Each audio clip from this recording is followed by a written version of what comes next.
Storms and tumult are rarely polite things. They arrive like arguments between the sky and the earth, and that night the heavens were screaming.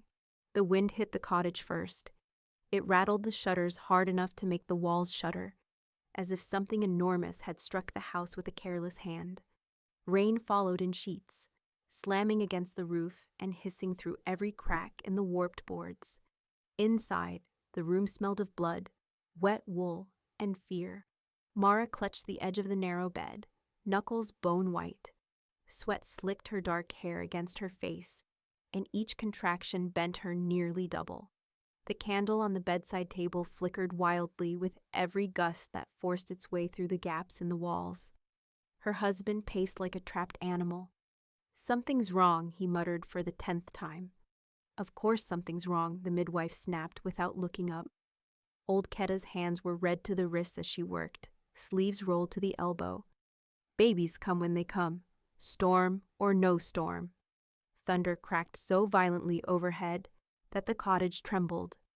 Mara screamed, not the thin cry of pain people imagine, but something deeper, raw, torn from the center of her chest, like her lungs were being ripped out with it.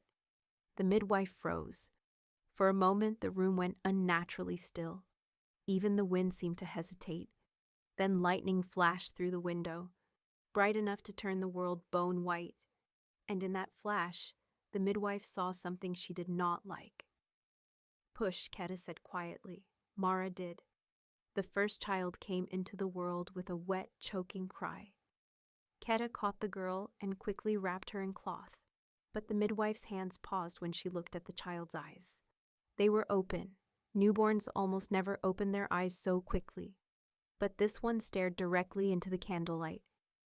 The flame flickered sideways, as if something unseen had breathed on it. The wind outside howled louder. "A girl," Ketta said. Mara barely heard her. Another contraction slammed into her like a hammer. "There's another," the midwife muttered. The father stopped pacing. "What?" Before anyone could say more, Mara screamed again. The second child came faster. This one didn't cry immediately. For a heartbeat, the room held its breath. Then the baby inhaled sharply and wailed. Outside, thunder answered. Not a distant rumble. A crack so violent the ground seemed to jump. The midwife wrapped the second girl and set her beside the first. The two tiny bodies lay against each other, their cries rising together like a strange harmony. The father stared. "Two," he whispered. Ketta wiped her hands on a rag. "Twins happen." But the look on her face said something else entirely. Mara collapsed back against the mattress, trembling, exhausted. "It's over," she whispered. The midwife opened her mouth to agree. Then Mara's body convulsed again.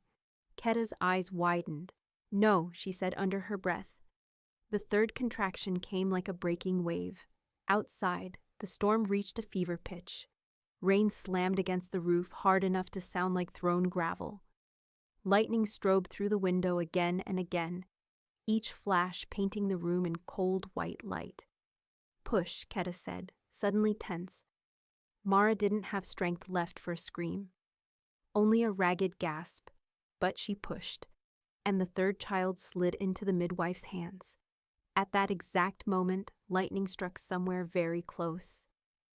The entire cottage exploded with light. For a heartbeat, every shadow in the room vanished. Ketta stared down at the third infant. Then she made the sign against evil. Not because the baby looked monstrous, but because all three children had gone silent. The crying had stopped. The first two girls lay wrapped in cloth, eyes open, watching. The third girl opened her eyes slowly. Outside, the storm roared like a living thing. Inside the cottage, the midwife felt the hairs on the back of her neck rise. She had delivered children for 40 years, but she had never seen a night like this. 3 girls, born in a storm that would be talked about for years. 3 girls whose eyes were already awake. 3 girls whose first breath seemed to arrive with thunder. The father stared at them, dread creeping slowly across his face. "Something is wrong with them," he whispered. The midwife did not answer, because somewhere deep in her bones, a thought had begun to form. Storms sometimes marked the birth of kings, or monsters, and sometimes something stranger than either. Tyra ran. Branches clawed at her like they had teeth, snagging silk and skin alike. Her hands clenched in her skirts, dragging the ruined fabric high enough to keep from tripping, though every step threatened to send her sprawling into the roots that twisted like grasping fingers beneath her feet. Behind her, steel. Not just the sound, the feeling of it. The air rang with it, a violent rhythm of blade on blade, of shouted orders and something deeper, something wrong.